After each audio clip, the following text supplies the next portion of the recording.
Istirahat cepat, gerak. Gerak, mulai. Selesai. Satu lagi. Pagi, kita bisa luar biasa. Yes. Saudara dan amat. Jaya. Tidak Bisa.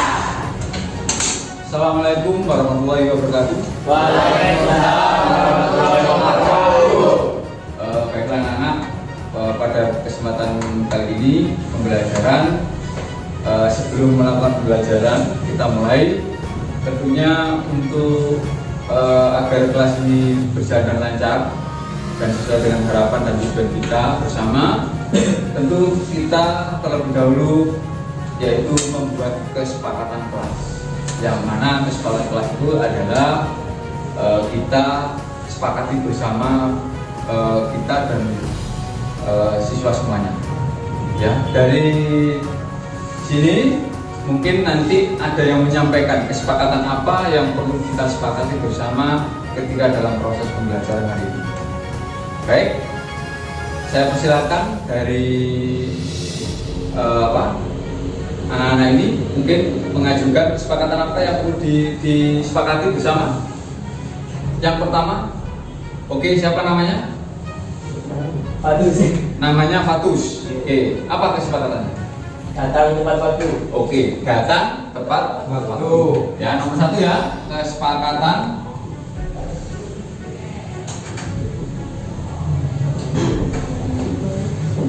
satu, datang tepat waktu ya. Kemudian nomor dua, oke, apa kira-kira? Dilarang tidur saat jam pelajaran. Dilarang tidur saat jam pelajaran. Dilarang tidur. Nomor tiga, oke, Ina, ya apa? Tidak boleh membuka HP saat jam pelajaran. Tidak boleh membuka HP. Tidak boleh membuka HP. Nomor 4, apalagi mungkin? Oke, apa? Tidak boleh bergurau saat jam. Tidak boleh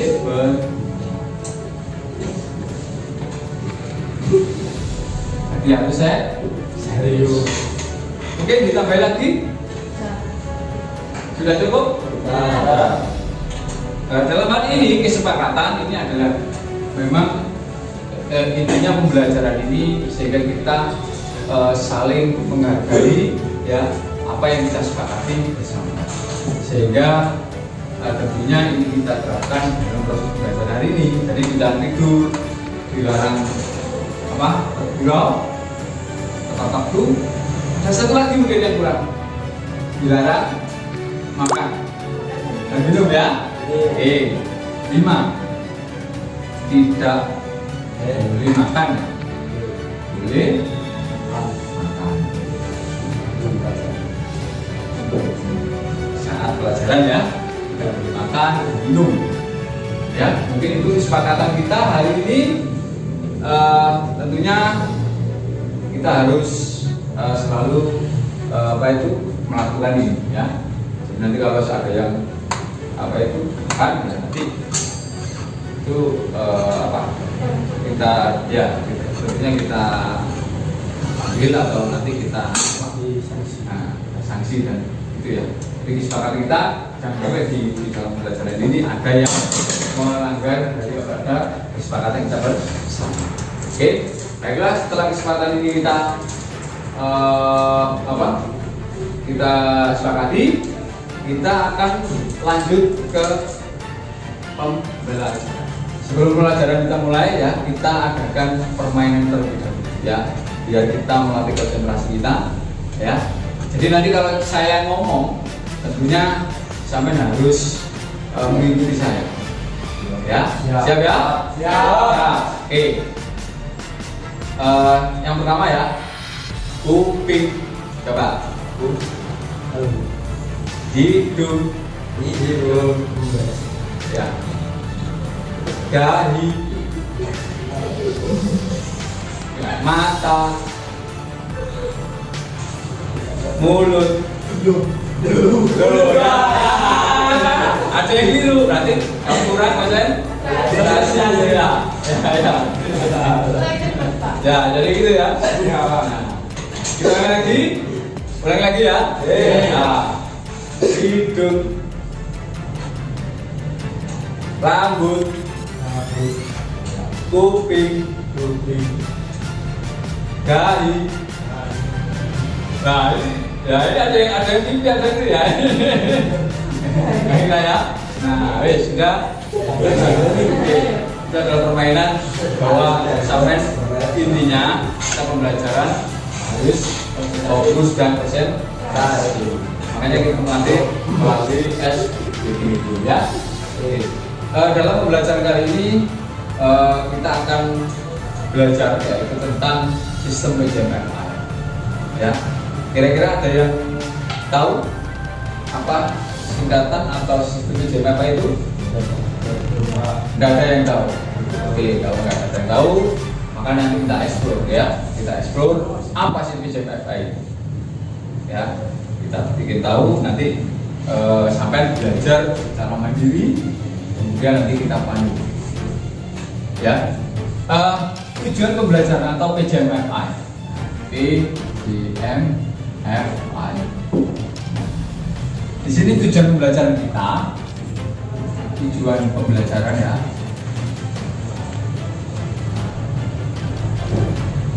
Yang pertama apa?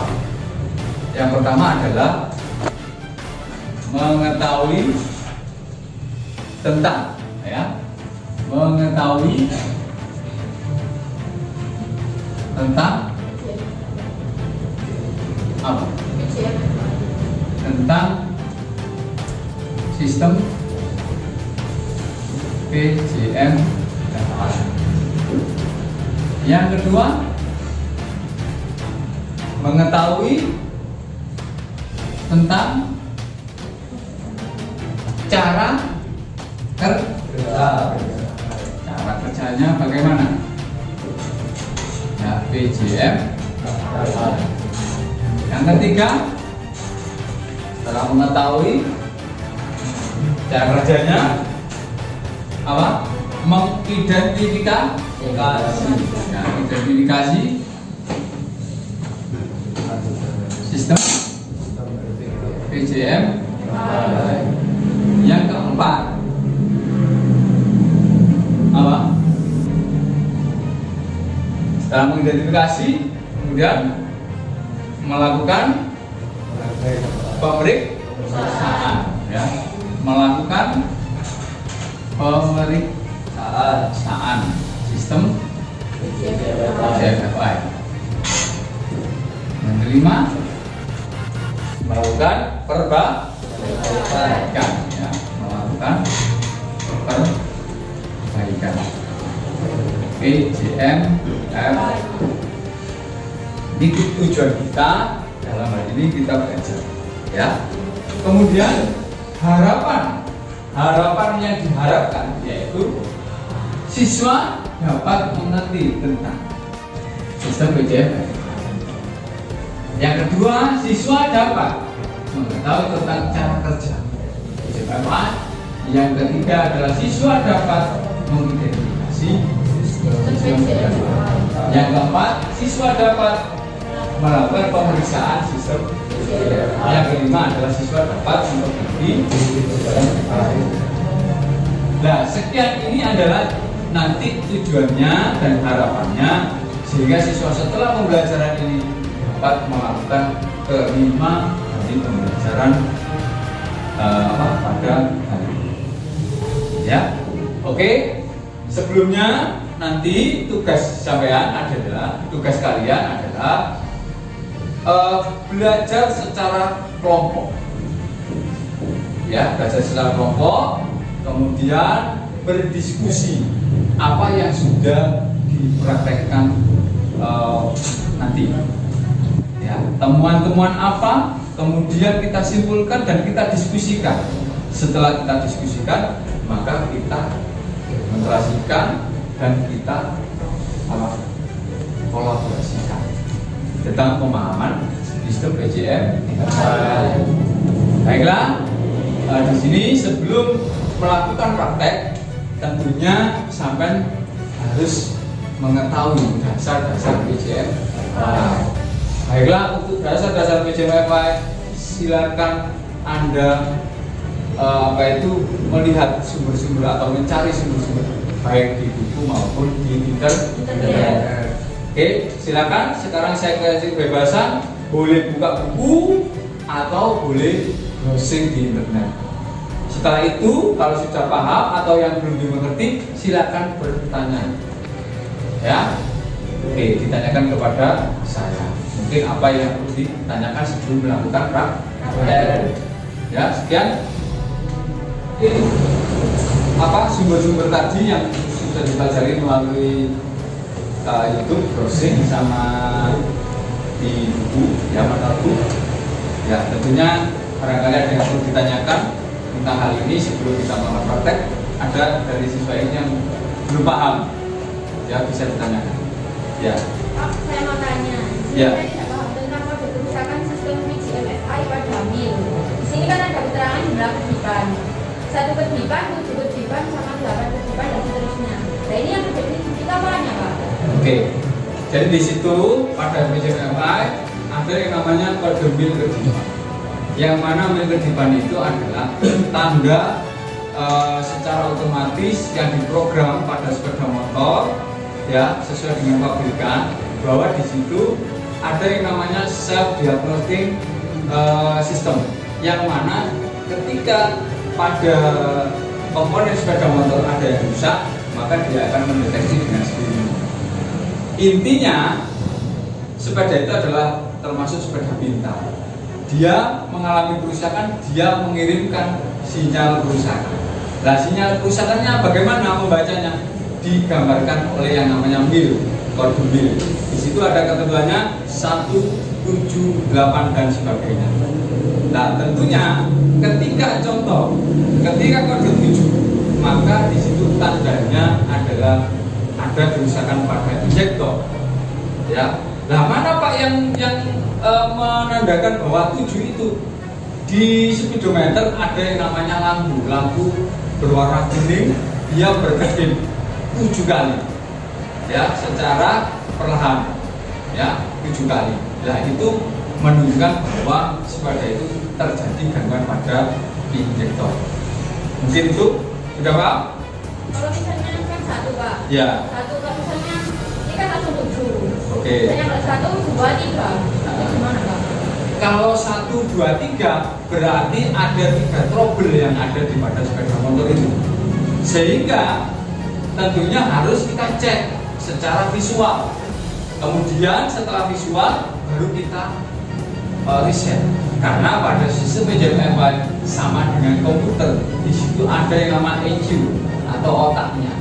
Kalau otaknya itu terjadi atau ada hal-hal yang tidak beres atau ada kerusakan, maka di situ akan mengganggu, sehingga harus di reset, dinolkan lagi, sama dengan HP.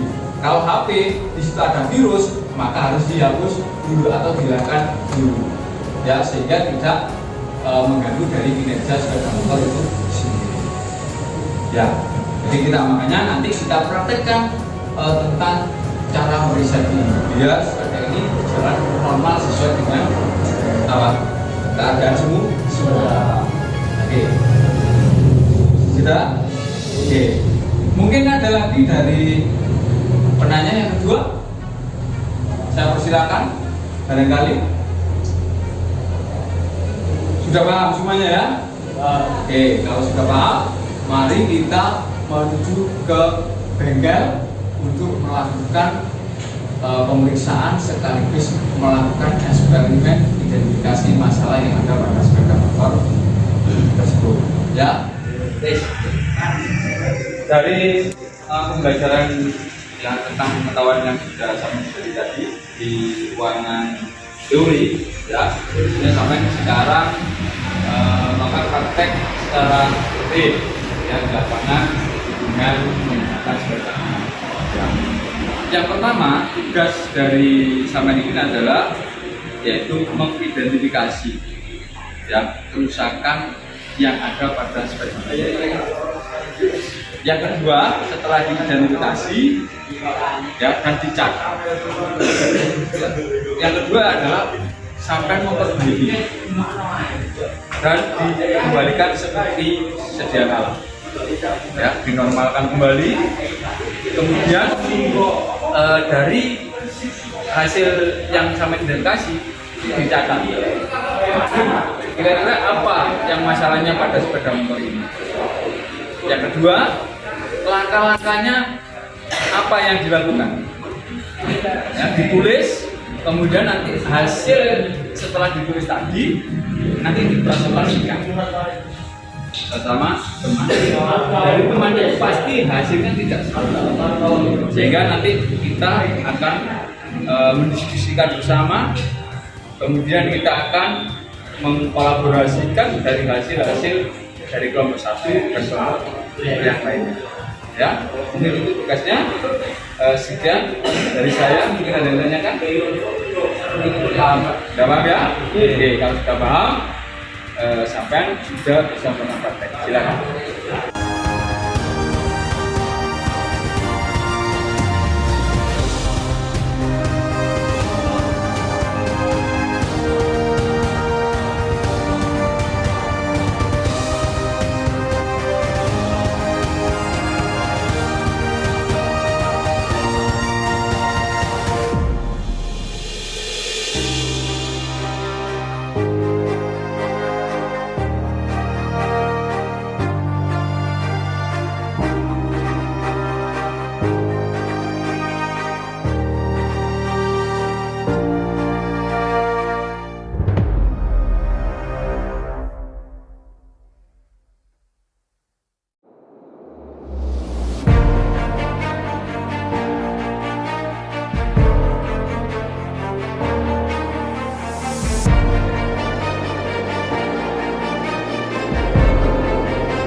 Alhamdulillah ya, praktek sudah kamu lakukan.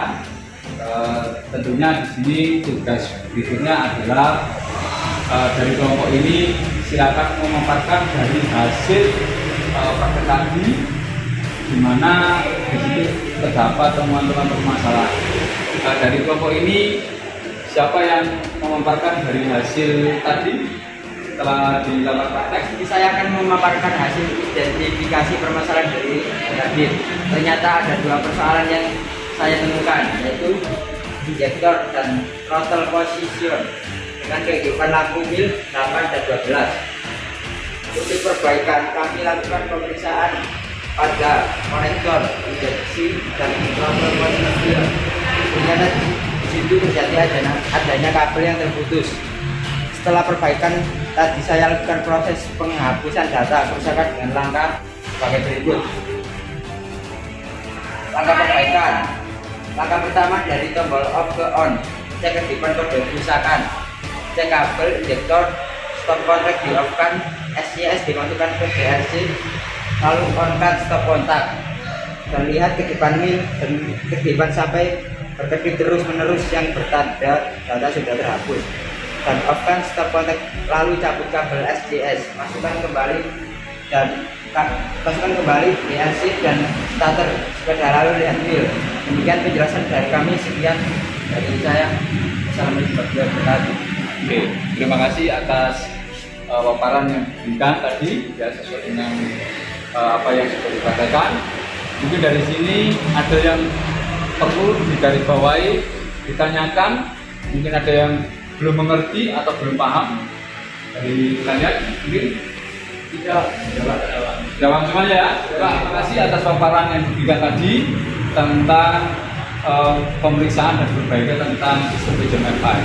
Akan tetapi di sini perlu saya tambahi tentang apa yang kamu lakukan tadi. Perlu diingat lagi bahwa ketika kita meriset itu harus kerusakan yang ada pada hardware-nya atau pada sensornya itu terlebih dahulu harus diperbaiki. Kalau itu belum diperbaiki maka tidak bisa di-reset, alias reset itu akan gagal.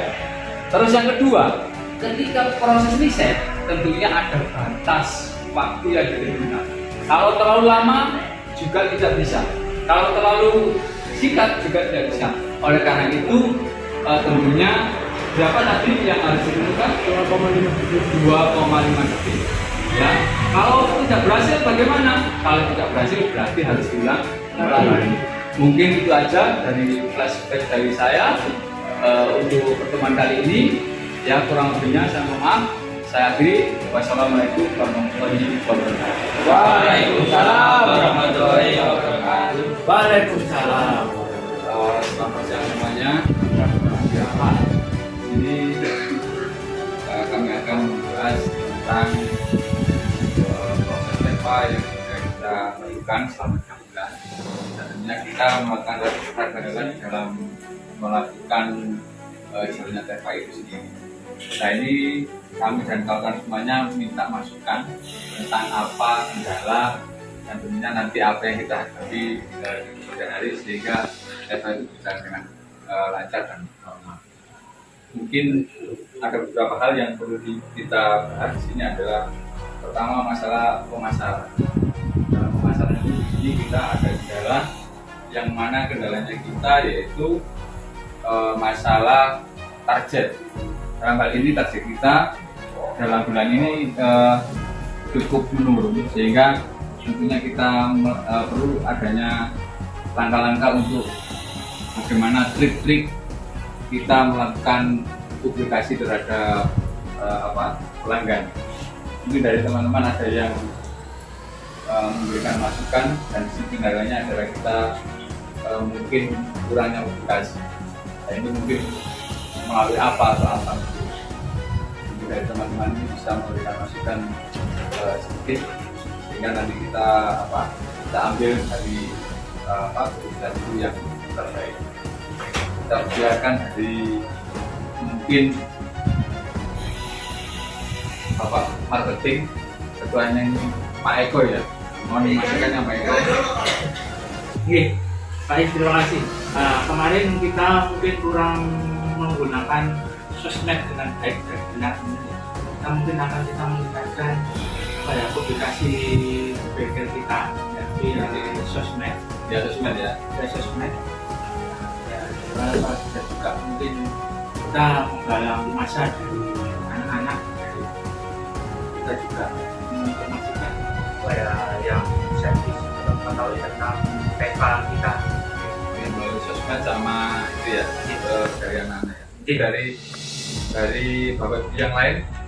Nambahi saja Pak Isya, berkaitan dengan sosmed itu memang bagus Pak, terutama kalau kita lihat dewasa ini, kalau kita bahas TikTok misalnya itu sekarang sudah mulai merambah ke dunia bisnis Pak.